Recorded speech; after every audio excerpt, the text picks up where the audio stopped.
All right, guys. Hello. Welcome back to the Hold My Helmet Football Podcast. I'm your host, Will Reichling.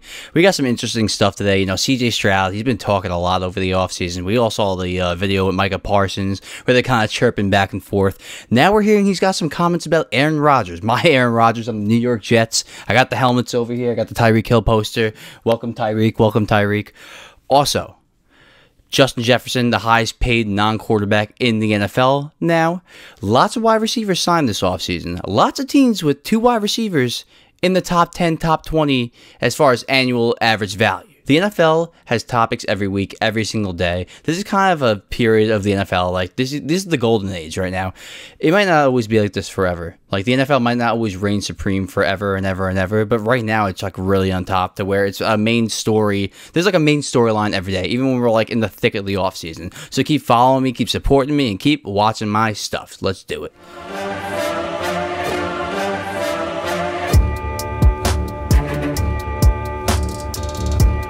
If you're like a big football fan, even, a casual football fan that kind of follows a lot of football topics, football teams, football interests on social media, you could see that CJ Stroud has had quite a busy, talkative, vocal offseason. He had a great rookie season. He was humbled by, a lot of teams, a lot of talks of analysts, media, kind of hyping him down in the draft, almost like to the point where his draft stock almost fell. Remember the Wonderlic test where they said he scored terribly? Then he still ends up being the second overall pick. Maybe it humbled him a little bit, I don't know, but he had a great rookie season. So, up and down, no one thought, for instance, I didn't even know who Nico Collins was. I knew who he was, but I didn't know that much of him. Now, he's a top 10 paid receiver in the league, and we'll get into that later. But, CJ Stroud turned the Texans, and DeMeco Ryans, for that instance, turned the Texans from a laughingstock franchise into one of the best up-and-coming franchises in the league. I thought Nick Caserio, formerly on the Patriots, the Texans GM, was a joke. Now he's looking like one of the smartest GMs in the league. You get the quarterback right, you get the coach right, everything could change. But after a surprising and stellar rookie season by CJ Stroud, he's talking a lot in the offseason. I've heard a lot of different storylines of CJ Stroud saying this, CJ Stroud saying that, CJ Stroud's top 5 quarterbacks from last season, CJ Stroud saying Micah Parsons is this, CJ Stroud picking his top offense, of the AFC, the whatever. CJ Stroud, hopping on lots of podcasts, saying lots of bold things, and he had a lot to say about Aaron Rodgers on the New York Jets. And it's not like he had a lot to say. He was on a $1 Million Worth of Game podcast, and they were asking him some pretty controversial questions. So he answered them to the best of his ability. Did he have to answer every single question? Not necessarily. I didn't hate his answers. I didn't hate them. But, at some point, some of these questions he probably shouldn't have chose to respond to. One of the questions that was asked was, whose career would you prefer to have? Eli Manning's career or Aaron Rodgers' career? And he said, I'll take the wins, man. I'll take the Super Bowls. I'll take Eli Manning's career. This would be some kind of argument if Aaron Rodgers never won a Super Bowl. The guy won the Super Bowl MVP. Let's just go through the comparison between Eli Manning and Aaron Rodgers right now. Aaron Rodgers' career record, 148, 75, and 1. So it's 224 games. Eli Manning, a 500 quarterback, 117 and 117, 234 games. So Eli Manning has 10 more games than Aaron Rodgers. But Aaron Rodgers has over 100 touchdown passes more and over 100 less interceptions than Eli Manning. Aaron Rodgers has 475 touchdown passes and 105 interceptions in his career. Eli Manning, in 10 more games, has 366 touchdowns and 244 interceptions in his career. May I note that is the most interceptions by a quarterback in the NFL since 2000. Eli Manning's 244 interceptions is the most by a quarterback in the NFL since 2000. We're comparing this to Aaron Rodgers. Let's just remember that. 65 completion percentage, Aaron Rodgers. 60 completion percentage, Eli Manning. 103.6 passer rating, Aaron Rodgers, one of the best all-time. 84 passer rating, Eli Manning, meh. 4 MVPs, 5 All-Pros. 0 MVPs, 0 All-Pros. 10 Pro Bowls, 4 Pro Bowls. 1 Super Bowl MVP, okay, Eli's got the 2 Super Bowl MVPs. Eli Manning has 6 playoff appearances in his career. So there's 6 seasons that Eli Manning made the playoffs. Aaron Rodgers has won 8 division titles. So Aaron Rodgers has more division titles than Eli Manning has playoff appearances. What are we talking about, guys? If Aaron Rodgers never won a Super Bowl, I would understand. But you're pretty much saying, okay, 4 MVPs and 1 Super Bowl MVP versus 2 Super Bowl MVPs and the 500 career regular season record. That's not an argument. I'm happy, although all of what I just said, I'm happy that CJ Stroud said that. My franchise quarterback, I want him to worry about winning over everything else. So the fact that CJ Stroud said, I'll take the winning, I'll take the Super Bowls over the personal accolades, I love that. Did he have to answer that question? Probably not, because he stirred up the pot a little bit. Probably not. But as far as what he answered, I like that answer. I do. But if it was me, I'd rather have Aaron Rodgers' career. And I think all of us would rather have Aaron Rodgers' career. This guy is considered one of the best quarterbacks of all time. A top 10 quarterback, no doubt. Arguably a top 5 quarterback. There's people that don't believe that Eli Manning should make the Hall of Fame. Yes, he had a couple really good seasons in the regular season, but for his career, 500 career quarterback in the regular season. 2 great Super Bowl runs. Don't get me wrong, 2 great Super Bowl runs. But he had some pretty good defenses on both those Super Bowl runs, especially in the 2007 one of the best defenses in the league. In 2011, it might not have been as good on paper in the regular season, but they played their asses off in the playoffs, that defense. So, that, don't get me wrong, that was a year he threw for 5,000 yards. I understand that. But Aaron Rodgers, people like to act like, he's been choking a lot. There's been a lot of disappointment for Aaron Rodgers. He only had 1 top 10 defense in his career, and he won the Super Bowl with that top 10 defense as well as Eli Manning did. So when Aaron Rodgers had the defense to relax on the sideline, he won a Super Bowl with ease and won Super Bowl MVP. Since then, has not had a top 10 defense in the league. So, people want to say that Aaron Rodgers has been choke artist. He's been on stacked teams. He's been on a great organization that dressed really well. But it's not like he's had star stacked teams. He hasn't. He just hasn't. And I'm not saying Eli Manning's had stacked teams every single season. That's why he struggled towards the end of his career. They could not build an offensive line for Eli Manning. I didn't think Eli Manning was as bad as he showed those last couple seasons. But he kind of fell off a cliff because no offensive line, didn't have the mobility that Aaron Rodgers once had at some point, and it kind of fell off quick. Aaron Rodgers probably lost a lot of that mobility at this point, but he still has the wow arm. Eli lost a little bit of oomph towards the ends of his career, and it was rough for him at the end. Also, CJ Stroud said, if you gave Matt Stafford a chance like Aaron Rodgers has, I guarantee you he might have won more rings for sure. So you guarantee me that he might have? So, are you guaranteeing me, or are you maybeing me? So, let's give a straight-up answer there, CJ Stroud. It seems like you tried to retract at the end of that sentence. He also said Stafford might have 3 to 4 rings if he was on Green Bay. Let's not remember that Matt Stafford never won a playoff game in Detroit. With Calvin Johnson, yes, that was a shitty organization. Detroit was, at the time, one of the worst organizations in the world. But to say that Matt Stafford would have won 3 to 4 Super Bowls on the Packers when he didn't even prove to win a playoff game on the Lions? Come on, what are we talking about? I just said Aaron Rodgers only had 1 top 10 defense. Matt Stafford, also had a roster with not that much talent. But I didn't see him carrying teams like Aaron Rodgers did. One time he carried his team to the NFC Championship game. Remember when they were 4-6 in 2014? He said he was going to run the table, ran the table all the way to the NFC Championship game, and won MVP. I don't see Matt Stafford doing that. I didn't even see him win a playoff game. He didn't do anything with Calvin Johnson, one of the best receivers of all time. I love Matt Stafford, one of the best arm talents that I've ever seen. But Jay Cutler was also a great arm talent. You need the pieces around you. And Green Bay, although they're a great run organization, they draft very well. It's not like they were the most stacked team either. Okay, let's not act like the Green Bay Packers had the most stacked teams. Yes, Jordy Nelson was a very good receiver, but I would tend to think that Aaron Rodgers kind of made Jordy Nelson more than Jordy Nelson made Aaron Rodgers. Okay. If Aaron Rodgers had a Calvin Johnson, you saw what he was when he had Devontae Adams, back-to-back MVPs.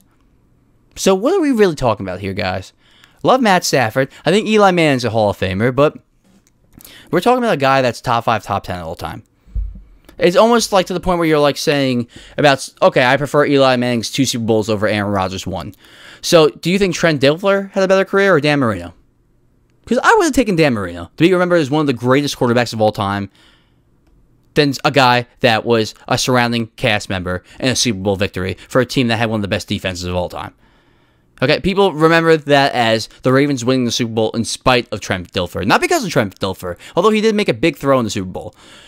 In spite of Trent Dilfer. Just remember that.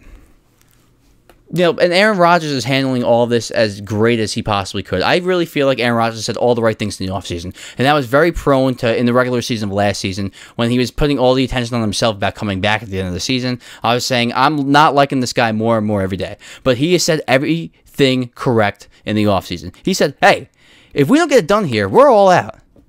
And that just shows that he gets it. Because in New York, especially like with the times change very quick in New York, it's like if you better producer, you're out. Same with LA. LA and New York, you producer, you get the F out of here. Not going to curse to that level right now. But you get my point. And for him to understand that, look, I got to come here and I got to produce, or we're done. This fan base is going to turn on me. I got to perform, or this fan base, they're out on me. They're out on me. So that kind of hits you to the core if you're a Jets fan. You're like, okay, this guy gets it. This guy understands that if he doesn't do it this year, if he doesn't make the playoffs, he's out. He's out. We're drafting the quarterback. I'm saying we because I am a Jets fan, but at the same time, I'm saying we as if I was the New York Jets organization. He also said that he wouldn't be playing if he didn't think the New York Jets could win the Super Bowl and if he didn't think that he could win another MVP. I know it's a lot to talk, lots of talk, no action in a long time from Aaron Rodgers. The last time he played, hell, he wasn't even as good as he used to be. But I said this over the summer. I'll say this again. What did he throw? 26, 28 touchdowns? That would be one of the best seasons for a quarterback in New York Jets history. The most touchdown passes they've ever had in the regular season is 2015 Ryan Fitzpatrick, 31. Number 2, 1998 Vinny Testaverde, 28. So, I mean, they've only had one 30-plus touchdown pass quarterback in the whole history of the franchise. So, I mean, even if he plays in between MVP Aaron Rodgers and Aaron Rodgers right before the injury, the Jets are going to be viable. The Jets are going to be viable. So I like that Aaron Rodgers is saying, hey, if I don't come through, if I don't perform for this organization, they're going to kick me out the door. He gets it because he can just say, well, I'm going to feel my way back into it. If I'm not ready right away, it is what it is. No, he's saying, I get the assignment. I know what I came here for, and I'm going to do that. I'm going to do everything I can to do that. So I respect Aaron Rodgers for that for sure.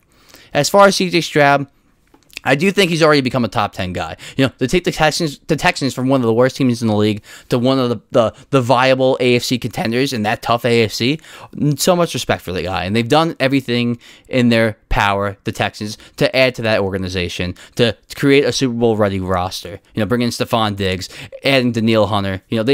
Adding Joe Mixon. They've added win now pieces to win now. Older pieces too, may I mind you. But he's been chirping a lot this offseason, and I kind of said that. I kind of alluded to that. The Micah Parsons interview, he's done a lot of interviews, a lot of podcasts over this offseason. And, it's been a lot of positive from him, though. You've heard a lot of podcasts that he's hopped on where he sounded very intellectual, very intelligent, where he's kind of called out plays, where he's kind of like hyped up other players. So there's been a lot of positive with CJ Stroud this offseason. But I do think it's getting to the point where he's talking a little too much now. He's talking a little too much. He's hopping on a little too many podcasts because the Texans are no longer going to catch teams by surprise. I've said this before. I'm going to say it again. They are no longer the hunting. They are going to be the hunted. Teams are now bulletin. CJ Stroud is creating bulletin point material. He's creating motivation for other players. He's becoming. He was already a guy coming into the season that defensive coordinators are going to be preparing for. They're going to have a year's worth of film. They're going to make adjustments, and now he's going to become a guy that people are going to pinpoint and be like, "We're going to play our asses off because this guy said this or that." We're not at that point yet because there's been a lot of positive with him this offseason, but it's getting to that point. Maybe Aaron Rodgers is a little pissed off. Jets are playing the Texans this year. Don't forget that. So the Jets are playing the Texans. So, maybe we'll remember this when this comes around. So. All I know is that watch out if you're CJ Stroud. Watch out because, you might be flying high right now, but the NFL is really quick. We all know 7 to 8 new playoff teams every year. You could be one of them. So let's not forget. Trevor Lawrence was an up-and-coming quarterback a year ago. Now people are saying, do the Jaguars really want to pay him? So things can change a lot in a year. Look at Russell Wilson. He went from one of the best quarterbacks in the league on Seattle. A year and a half later, people are saying he's washed, no good. So be careful, CJ Stroud. Remain humble because very fast teams, the league coordinators are going to catch up to you. So can you adjust? That's what it's going to become. Can you adjust to teams kind of getting film on you and adjusting to what you put out in your rookie season? Because that's going to be the key. Justin Jefferson. The Minnesota Vikings have signed Justin Jefferson to a 4-year, $140 million contract extension that includes $110 million fully guaranteed. He's now the highest paid non-quarterback in the league. I know people were saying, hey, you could possibly get 2 1s and 2 2s, or 3 first-round picks, a second, a third, whatever. Isn't the whole point of this sport, or of any sport, to draft good players and to hold on to them? I mean, come on, really. Isn't the point of a sport, a franchise, a team game is to draft good players and to hold on to those drafted players? Especially when you have one of the best wide receivers in the league. I know it's pointless to have a star receiver without a good quarterback, but hey, maybe J.J. McCarthy has something. I'm betting against it, but I could be wrong. And I'd rather take my chances with one of the best receivers, the best receiver in the league, in Justin Jefferson, being McCarthy's safety blanket than not having him at all. And trading him for 2 firsts that might turn into 2 subpar receivers, whatever. It's not, you're never going to get a guy like this again. And I'll tell you why. He's turning into an all-timer. Like an all-timer. He's on top 10 wide receiver in NFL history trajectory. He's one of 5 players ever with 5,000 plus receiving yards in his first 4 seasons. His 5,899 career yards are nearly 400 more than any other player in NFL history along that same measure, according to NFL research. 98.3 receiving yards per game is the most in NFL history with a minimum of 50 games. So he's the most receiving yards per game in the league, in the history of the league. He's also improved that on a yearly basis. He went from 87.5 yards per game to 95.1, 106.4 to 107.4. So every year he's gotten better. Even though he's been hurt, when he plays, his production has gotten better every single season. That's kind of crazy to think about. He's literally on first ballot Hall of Fame trajectory. And it's kind of showing that where the league's going. The league is going towards wide receiver. Lots of big signings this offseason. The Lions signed Amon-Ra St. Brown to a big deal. A.J. Brown and Devontae Smith both got extended. Jalen Waddle got a big deal. Nico Collins got a deal. Michael Pittman got a deal by the Colts. Tennessee signed Calvin Ridley to a pretty big deal. So the wide receivers are getting paid. The wide receivers are getting paid. And, the highest, I have a list right here of the highest average annual value per year for wide receivers. And obviously, Justin Jefferson's number 1. A.J. Brown's number 2 at $32 million. So you got some interesting stuff here. So I'm just going to go down the list really quick. Top 20. So Justin Jefferson, 1. A.J. Brown, 2. Amon-Ra St. Brown, 3. Tyreek Hill, 4. Jalen Waddle, 5. So that's the top 5. Then you got Devontae Adams, 6. Cooper Kupp, 7. Devontae Smith, 8. Nico Collins, 9. DK Metcalf, 10. Then Deebo Samuel, 11. Michael Pittman, 12. Terry McLaurin, 13. Calvin Ridley, 14. Stephon Diggs, 15. T. Higgins, 16 with the franchise tag. DJ Moore, 17. Mike Evans, 18. Keenan Allen, 19. And Chris Godwin, 20. So everyone in the top 20 makes at least $20 million per year, and 4 out of the top 5 receivers are now making $30 million or more annually. The Dolphins have 2 guys in the top 5. The Eagles have 2 guys in the top 8. The Texans have 2 guys in the top 15, even though they just acquired Diggs in the contract.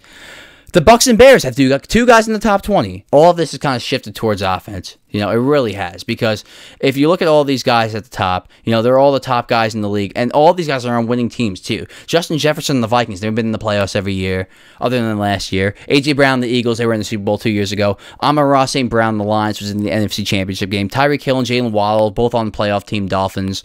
Devontae Adams is the one outlier here on the Raiders. He does not have a star quarterback, and that's probably why he's the outlier here. Cooper Kupp on the Rams, they were in the playoffs. Devontae Smith just getting the big deal on the Eagles. Nico Collins on the Texans.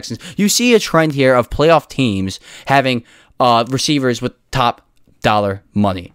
And it's a little interesting because you have a lot of teams with 2 receivers making big time money. Not only 1 receiver, now teams are paying 2 receivers and not paying running backs. So just remember that.